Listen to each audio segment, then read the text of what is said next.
Thanks for tapping in with 95 South TV, hosted by Icon Ian J, bringing you the best news and media through the efforts of the community.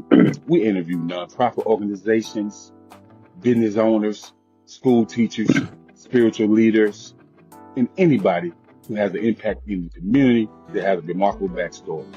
These professionals that we bring on this show has a story that will wow you, that will knock your socks off. And with that being said, we want you to tune in, keep it locked. We want you to like, share, follow, and subscribe. Be a dedicated listener.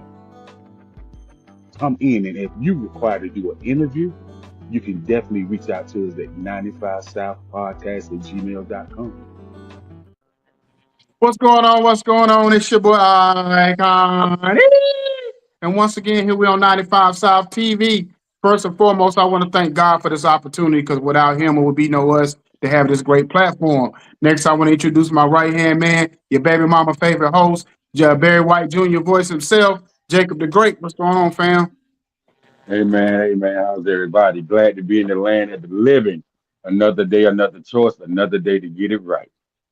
Yes, sir. Yes, sir. So I'm just gonna start introducing everybody from the top to the bottom. Once again, we got the legendary impressionist. He impersonates everybody. You know what I'm saying? But right now he's in his James Brown mode. So we got Mr. TP Lacey here tonight. What's going on, brother? Brother, everything is everything. I feel good. Hey. Okay, okay. So next we're gonna drop down to the bottom. We got a legend in the house. When I say legend, I mean the legend. You know what I'm saying? Just call my name and I come running. The queen, Miss Alyson Williams. How you doing, sister? How you doing, my dear? I'm good. I'm good.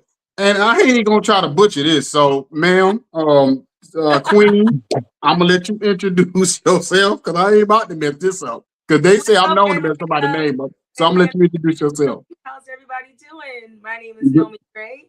I have the honor of portraying the role of Miss Tammy Terrell for this wonderful production. We'll talk about that in just a moment.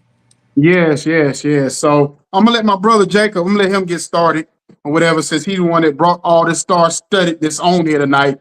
You know what I'm saying? We like y'all like the Laker dream team out here. Like, you know what I'm saying, the 92 dream team in basketball. If y'all know anything about that. But go ahead, Jacob. Yeah, man. So we'll start with Mr. CP. So, Mr. CP, just go ahead and tell them who you are and how you got into the James Brown role. Well, it's first of all, I want to say good afternoon, good evening, good morning, wherever you're watching this 95 South TV on your platform. The way I got started in show business was my mother and father used to throw house parties back in the day, and they would, when they ran out of stuff to do and stuff to talk about and play cards or whatever, they wake me up around 11 o'clock p.m. and make me sing for the company, and the company would throw money at the feet. So I'm like, wait a minute, I'm singing James Brown songs and they throwing money. Oh, I know what I'm going to do when I'm an adult. That's how I got started in the game, and I never looked back. 33 years, show business, won 7 places, 7 first places at the world famous Apollo Theater doing James Brown, and the rest is history. Okay, Wow. so next up we have the world famous, iconic Miss Alyson Williams. So, Miss Alyson, could you tell us how you got started in this business and how good has this business good to you? Because you've been doing it a very long time. Yeah, I've been doing it a long time. I started out. My parents were very supportive of me when they realized that I had a knack for it. My father was a jazz trumpeter and band leader. His name was Bobby Booker. My mother had an acting and modeling career early on, but she gave that up to become a registered nurse and raise her 2 daughters. But they always just said, if this is something you think you really want to do and you have a talent for it, we're going to nurture it. So very early on, I began to sing, dance, act. Jazz was my first music. Unlike a lot of my peers who came through the church, but jazz, and then into R&B, and then into gospel and house and all of the other genres that you can imagine. But it was just a matter of me, you know, having a dream and watching the few people at that time that looked like me, you know, that were singing and dancing and acting. Your Lola Falanas, your Diane Carrolls, your Pearl Baileys, your you know, Sidney Poitiers, your Sammy Davis Juniors. You know, there were people out there, Harry Belafonte, that were, you know, laying it down. And that's when I was a small kid. And then to, you know, come into what, you know, the music of Ella Fitzgerald and Duke Ellington and those, a lot of the musicians of the day were good friends with my dad, like Clark Terry and Dizzy Gillespie and so on and so forth. So I had a really wonderful existence in a bubble of wonderful people that I think when I would go to school and look in books and see their names, I was like, wow, how'd that happen? You know what I'm saying? 'Cause to me, they were just dad's friends, or, you know, the people that I was allowed to be surrounded by. And came out of jazz, or not came out of jazz, but from jazz, got signed to a rap label and was given an R&B contract, and the rest is history. I am the Forrest Gump of what I do. And one of the architects of hip hop, as we called it back then, rap, having sung on some of the seminal records that have laid the foundation. So I walked in a lot of spaces and a lot of places that I can't imagine. And God has just blessed me. And now I'm here, getting back to my jazz root. But one day I was looking at a post that Mr. C.P. Lacey, master impressionist, had put up. And he was putting together or reviving or reinventing the platform that he has, I Feel Good, a tribute to the Godfather of Soul. And I can remember back in the day, the first time I met James Brown in the Apollo. I used to perform with a community dance company called the LaRock Bay Dancers. And Mr. LaRock Bay had his hands in all of the community things, you know, that would allow him to take his dance troupe around. So at least 2 or 3 times a year, we'd be at the Apollo and we'd do our little funga, alafia, ashe. And we had come off stage. And I don't know how I got behind the crowd, but they would put us all the way up on the top. The Apollo has a lot of floors, and the dressing rooms at the top. They put us up there because we were kids and we could climb the stairs. And I was one of the last ones off the stage, and I'm running upstairs and coming down the stairs in a brown jumpsuit. There was a brown man with a brown pair of patent leather shoes on, and we just bam right there. And I'm looking. And he just said, "Hey, little girl, how you doing?" You know, something to that extent. And I was speechless. And that was my first encounter with James Brown on the back steps, going up to the dressing room. And he was just so kind and so, you know, so calm. And I knew who he was. He had that big old belt with JB on it. When I think about it, that's where I encountered James Brown for the first time. Over my career, I met him several times and had a chance to hang out with him and just glean from him. And now to be working with CP, like I said, I digress. I saw this post and it looked so good. And I was like, look at him doing his thing. I said, I just don't see a Martha High, you know, and he was taking this snapshot of what the James Brown experience was. So I said, listen, CP, I see what you're doing, and that's great. If you ever need a Martha High, give me a call. And ironically, here I am. You know, it all came together. The gods and the celestial choreography has come together, and I will be portraying Martha High, which is one of the longest standing divas, funky divas that James worked with. She is alive and well and living overseas right now and doing what she does. I've had a chance to meet her working with, was it Maceo Parker? I think it was with Maceo. Yeah, I think it was because what was the other horn player that worked with James that was so famous? It was Maceo and Sinclair. Huh? It was Sinclair with the little. No, not Sinclair. No, it's Fred Wesley. Fred Wesley. I don't know who it was, but I can't remember if it was Fred Wesley or, well, I've worked with both of them, but at one time, she's worked with both of them after, you know, James's situation came to a close and after his transition. But, and you know, at any rate, she's worked with both Maceo's unit and Mr. Wesley's unit. So I had a chance to encounter her on one of those gigs. I was on with Christian McBride, and they were on the same bill. It was a festival. And she also was so humble and so just engaging. And the history, you know, when you're sitting in the presence of greatness, you just want to sit there, and it's just not enough time to get it all, but you can feel it. It just emulated, it just emanated from her spirit. And she's just a wonderful woman, and I am proud to know that I'm going to be able to bring her spirit, you know, to the presentation. And thank you, CP, for believing in me and letting me come on board. Well, you're very welcome, and I don't think there's anybody more qualified to assume the role of Miss Martha High, especially since you've had those encounters with her. And it's all going to be happening at Harrah's, Philadelphia, February 21st. We're going to bring the roof off the place. And listen, I digress once again. I don't want to keep calling you C because I know you're in James Brown mode right now. So, brother, Mr. Brown, thank you so much for having me at Harrah's on February 21st. All right. So, Miss Gnomi, Yeah. you from one of the greatest lands that I've encountered when it comes to music, you know. And so tell us how you got started into showbiz, and go ahead and introduce yourself to the audience so we can get familiar with you. Well, thanks so much. Hello, Atlanta. Hello, Philadelphia. Once again, my name is Gnomi Gre. That's how you say it. Gnomi. The G is silent, and my moniker is Get to Know Me. And I come on shows and to do promotion like this for everything that I'm involved in for a reason. Not only to have the opportunity to get to know me, but get to know this wonderful cast. It is such a pleasure to be portraying the role of Miss Tammy Montgomery, also known as Miss Tammy Terrell. And how I got started in this business, of course, is the more traditional route. I am a PK 4 times over. That's my mom, my dad, and my godparents. And then when I found my brother about 6 years ago, he was a pastor too.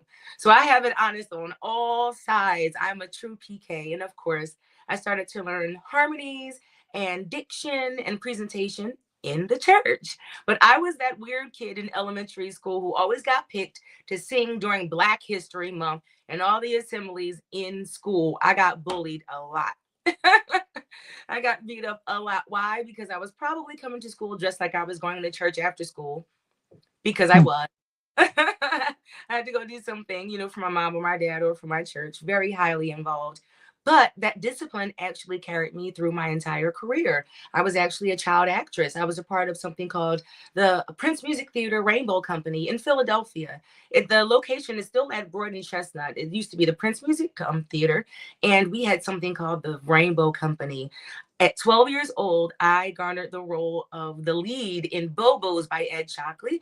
And then all through my high school career, I ended up withdrawing from regular day school, going into night school. Why?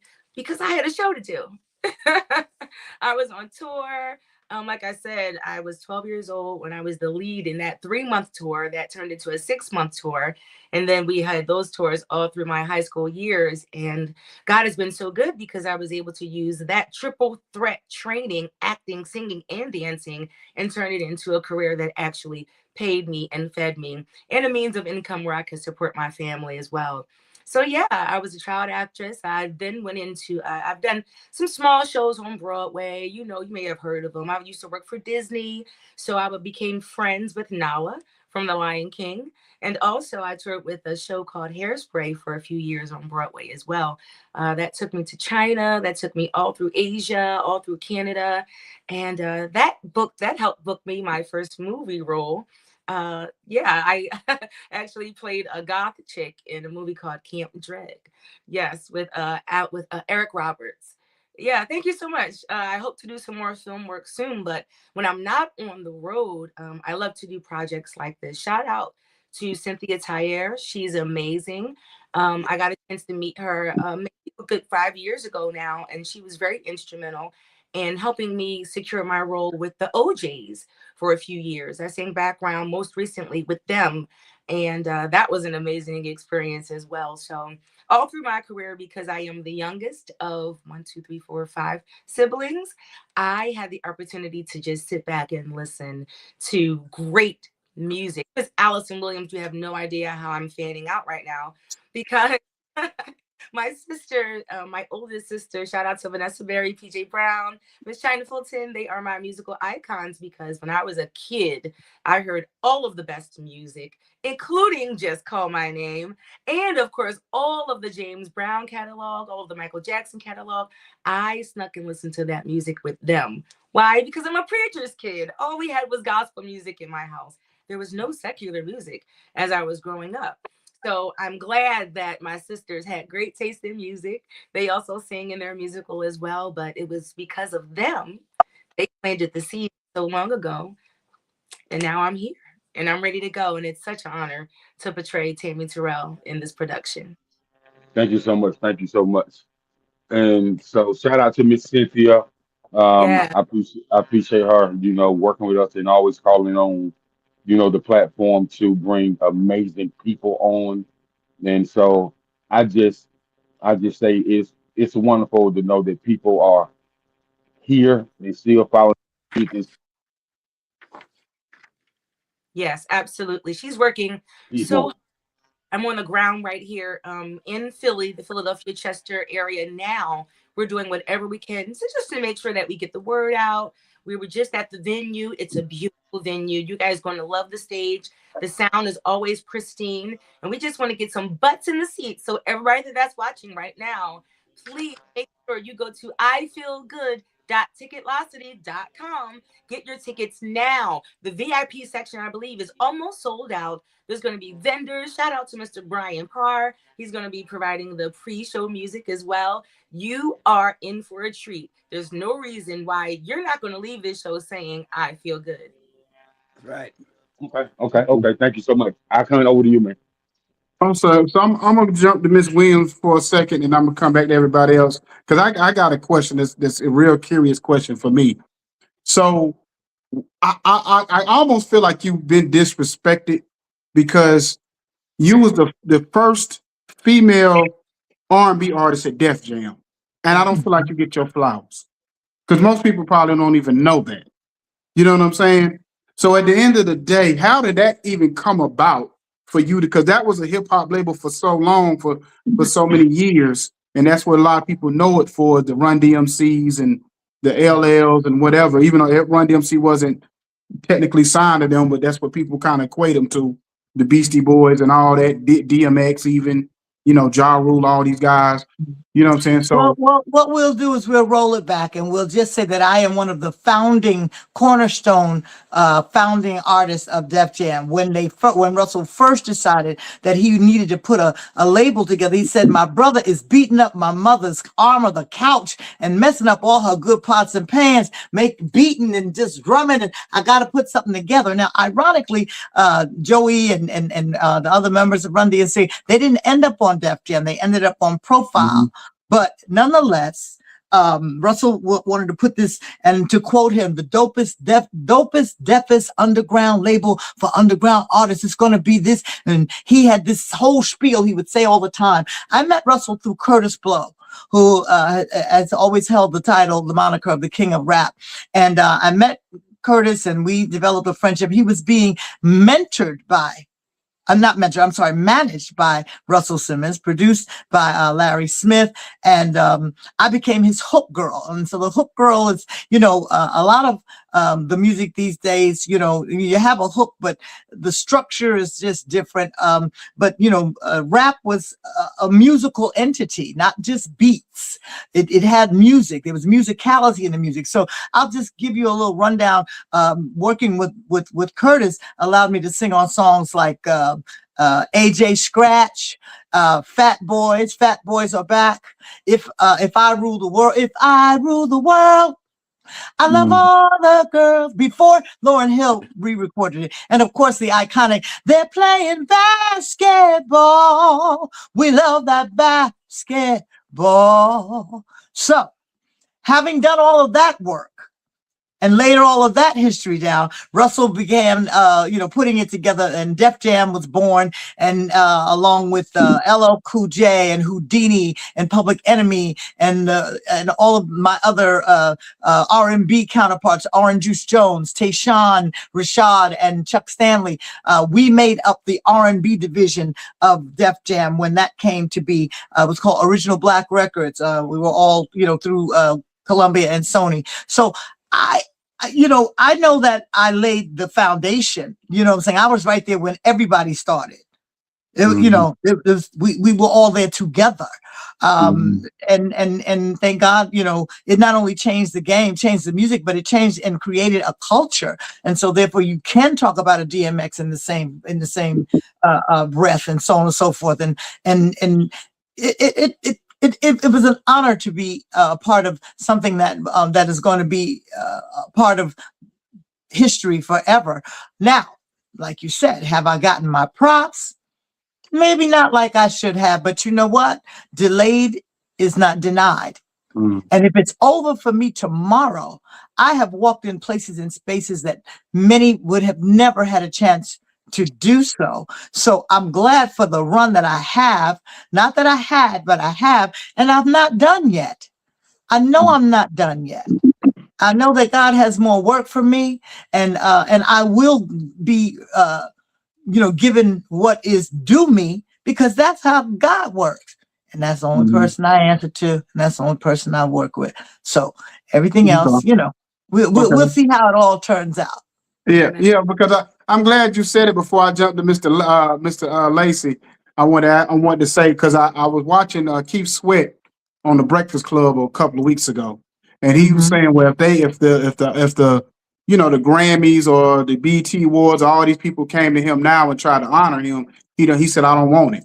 He said, if they didn't do it back then, I don't want it now, because I feel like it's going to be fake. Or if I passed away, he said, I told my daughter, if they try to come to you if I passed away tomorrow, don't take it. You know what I'm saying? Because we feel like at this point it would just be kind of like either they feel like they're making up for lost time, or they're just doing something because they know they. I disagree, and I would call Keith and I were in a group together before we all became who we are.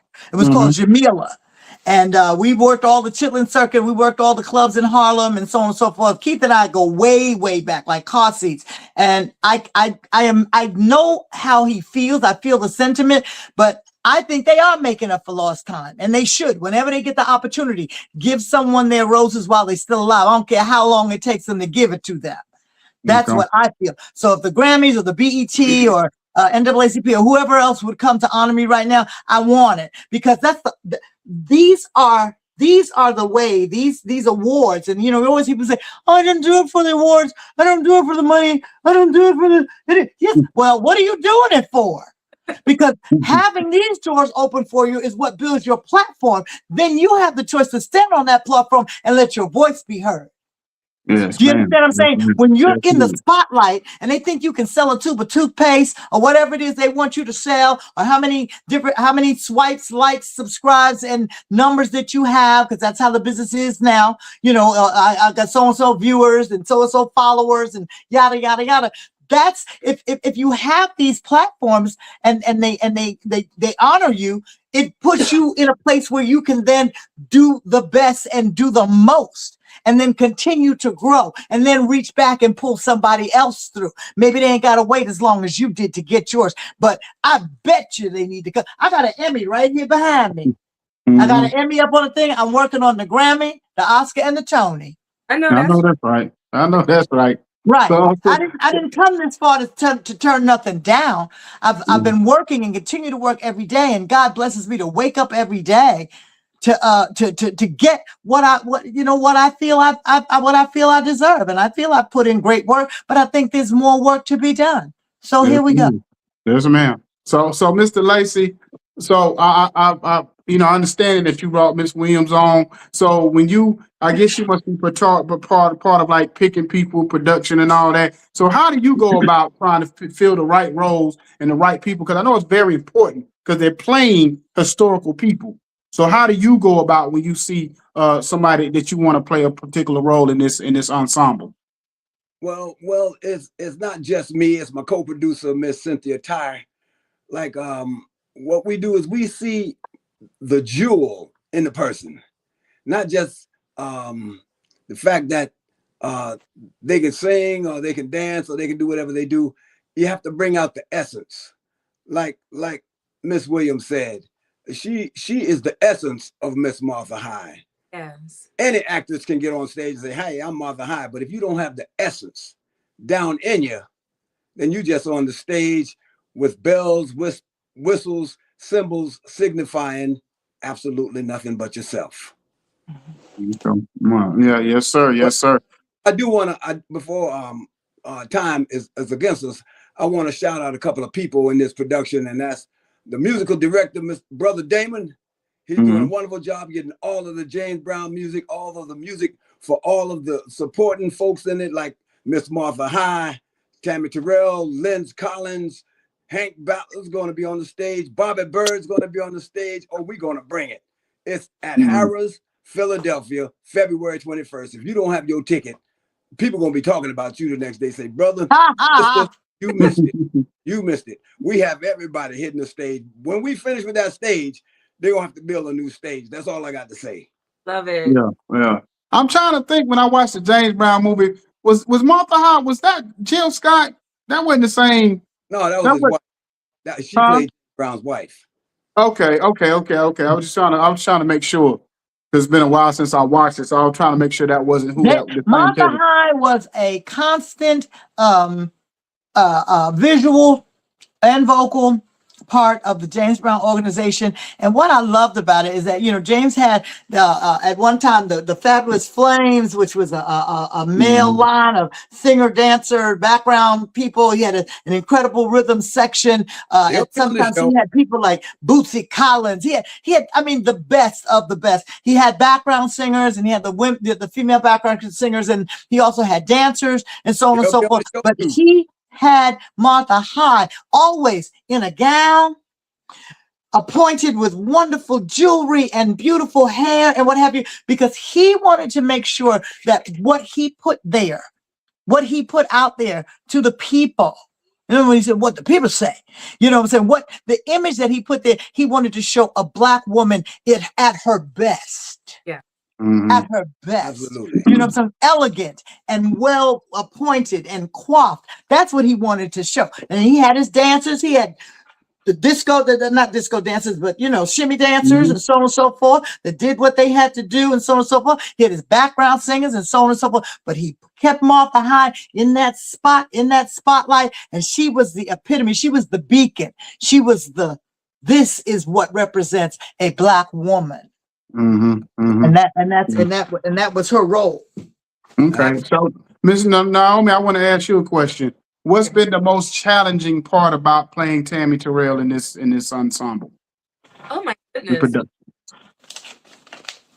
Well, the most beautiful part is that I've done 60s based shows a lot in my career. So I think for any artist, the most challenging part about taking on any role is just making sure that you do your research.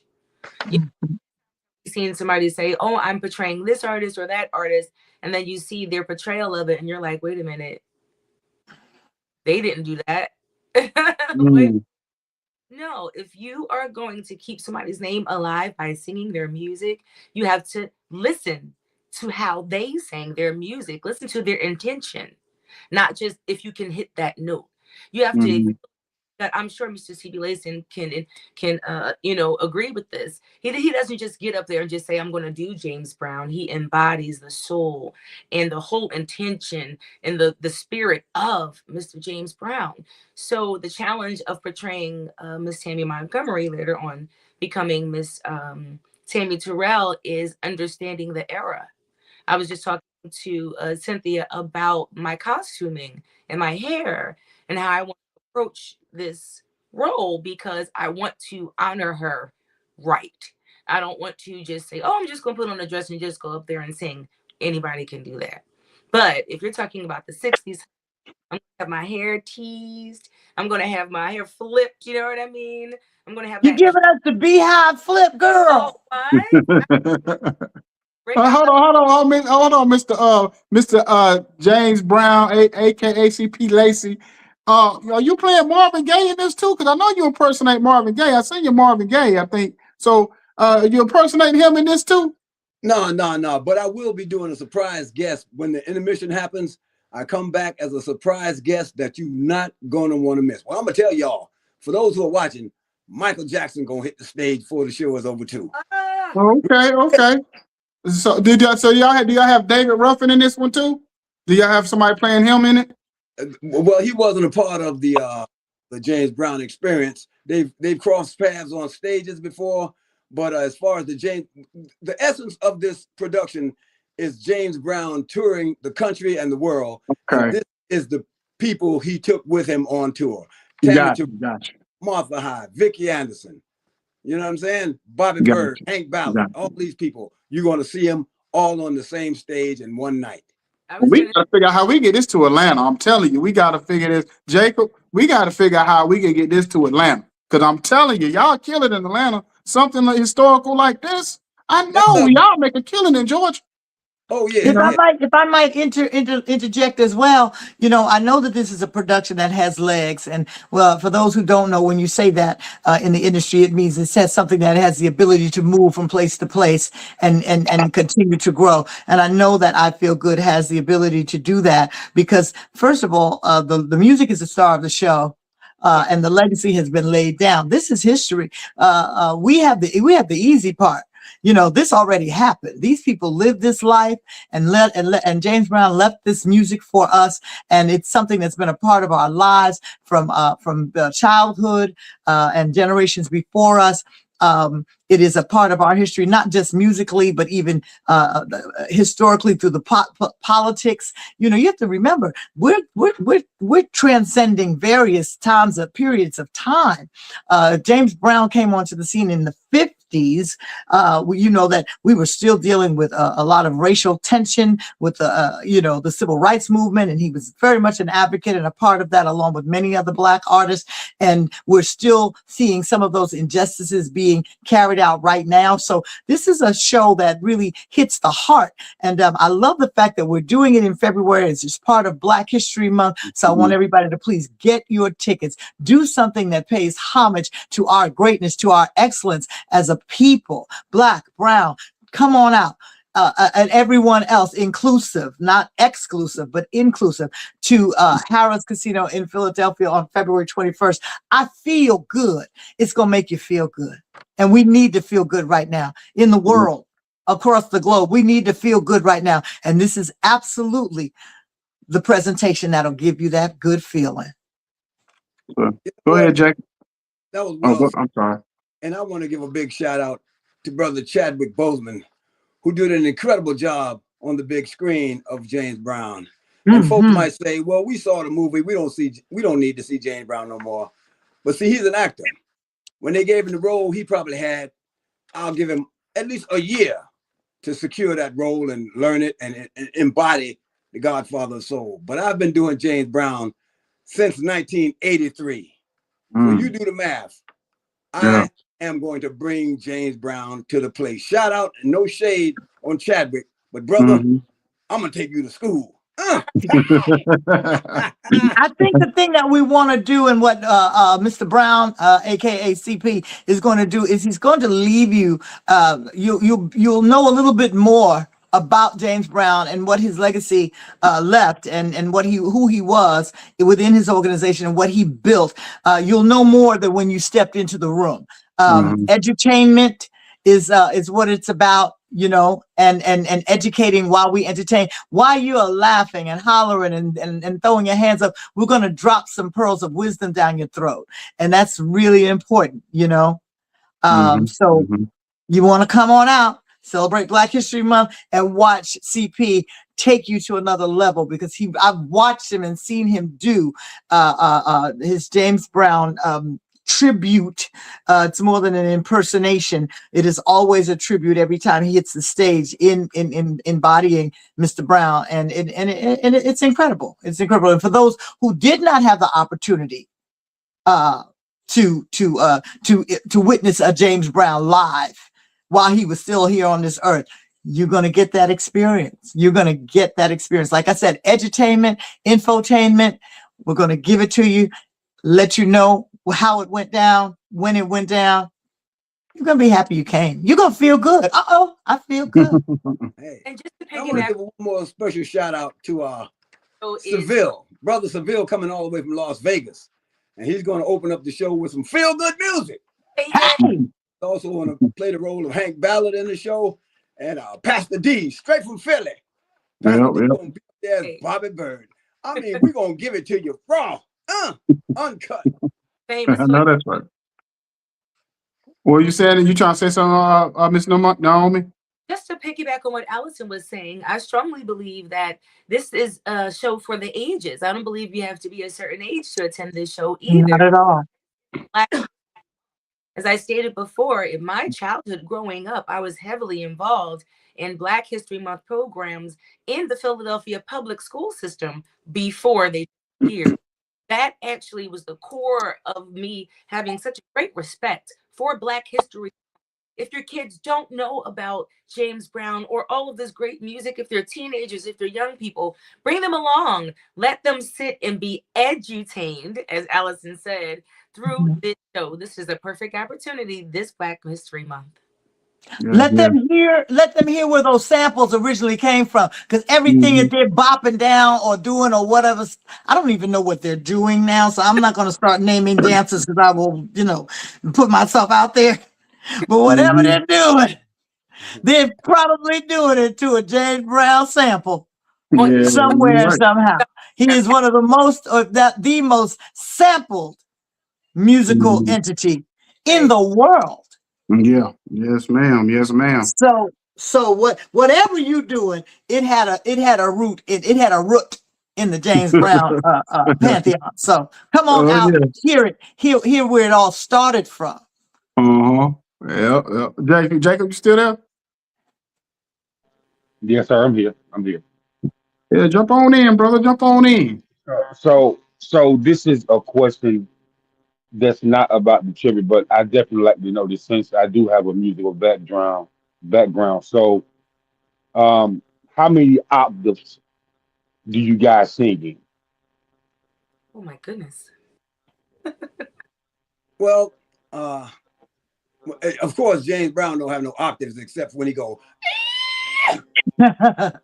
You can consider that an octave, but the thing is, when I do over 30 characters, and when I sing the Prince type songs, when I'm doing Prince, whatever theater I'm in doing Prince, he goes from a baritone where he's singing baritone, and he goes all the way to his contraltos, and then he goes into his sopranos.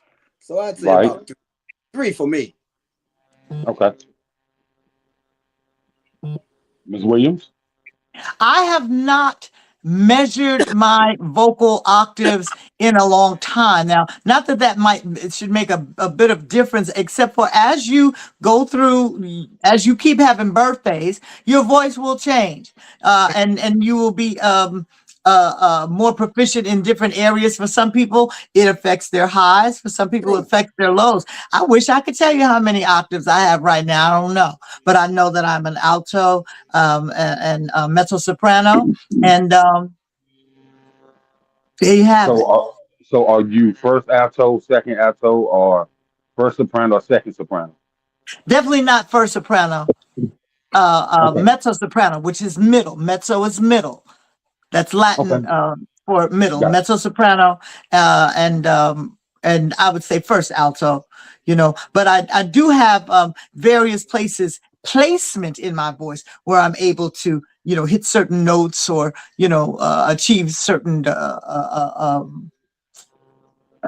I'd say certain illusions that aren't Of course. necessarily Of course. in my general register, my chest Right. voice, or so on and so forth. But we make it all happen.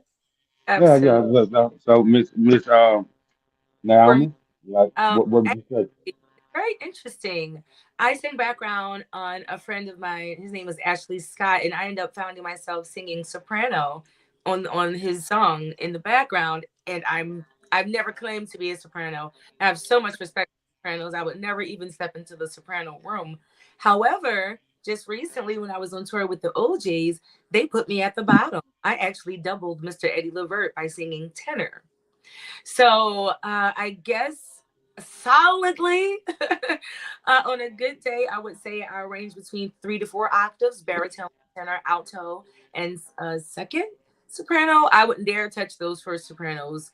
Only on a good day, standing on my tippy toes, just coming out of the sauna or something. But I love my altos. I love to be right there in the middle, but I also love to play in the basement with the tenors as well. Okay, So okay. you So brothers be at the show? I'm excuse sorry, me? AJ.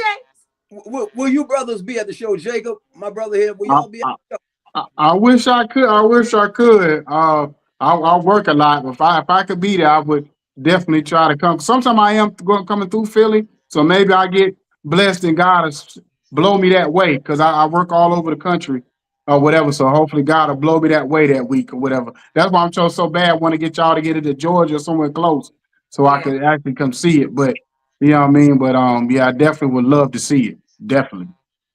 Yeah. Okay. Right. Well, no, man. I didn't mean to step on what you were All saying. right. I hope I didn't step on what you were saying. I work for you, James. I work for you. No, no. But respect is due. Respect is due. Hmm. Yeah, So but I just Know I me, know me. I work for you, Mr. Brown, Mr. Brown, not Jack. get me together. Get me together, Miss Williams. That's brother Mr. James. That's Mr. Brown. That's right, Mr. Don't get fined, girl. Don't get fined.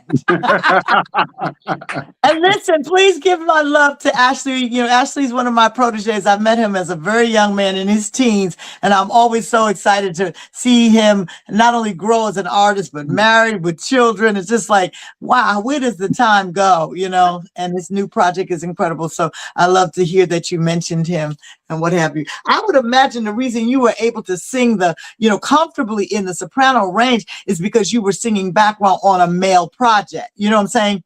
Like his keys are lower, so they're easier for us in the middle to get to the higher. You know what I mean? Absolutely. And it wasn't even full voice. I had to switch into my mix and then to my falsetto. So you're Into your absolutely, falsetto, right? yeah. And Ashley and I had been singing together at that point when we recorded those songs. Golly, almost 12, 13 years at that point. So we know Wow. each other's voices very, very well. We've done a lot of work over the years in the corporate entertainment world. So shout out to my brother Ashley Scott and shout out to the Intruders as well. That's who we Ashley Scott, my little baby boy.